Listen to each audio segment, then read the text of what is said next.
एक छोटे से गांव में रामू नाम का एक दिहाड़ी मजदूर रहता था। उसकी दुनिया बहुत छोटी थी।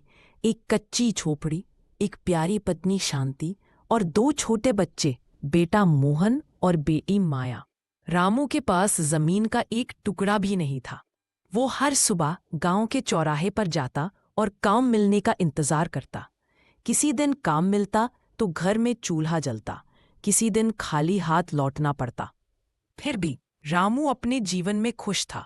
दिन भर की मेहनत के बाद जब वह घर लौटता और अपने बच्चों की मुस्कान देखता तो उसकी सारी थकान दूर हो जाती थी।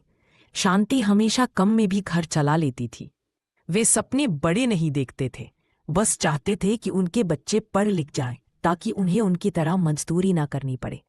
एक दिन मानसून की तेज बारिश के बाद गांव में बीमारी फैल गई।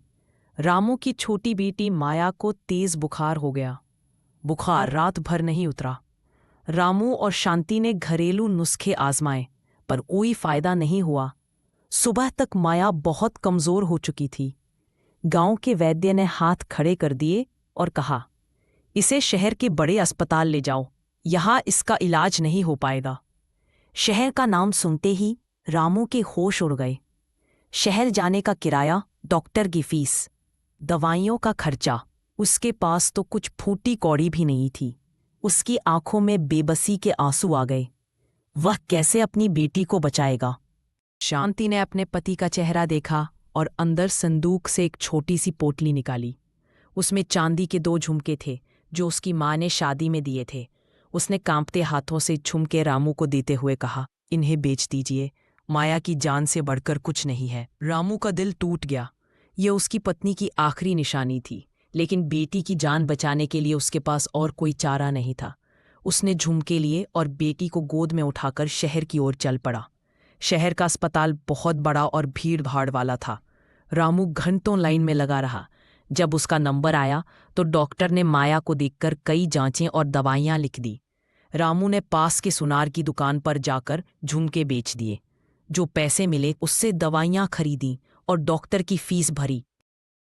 को लेकर गांव वापस लौटा तो उसके पास एक भी पैसा नहीं बचा था, लेकिन उसके दिल में सुकून था कि उसकी बेटी सुरक्षित है।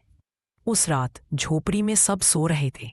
रामू अपनी बेटी के पास बैठा उसका चेहरा देख रहा था।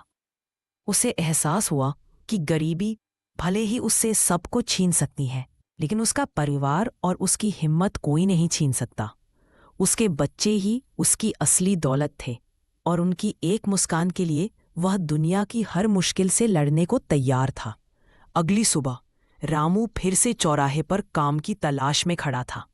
उसकी जेब खाली थी, लेकिन उसका दिल उम्मीद और हौसले से भरा हुआ था। वह गरीब जरूर था, लेकिन लाचार नहीं था।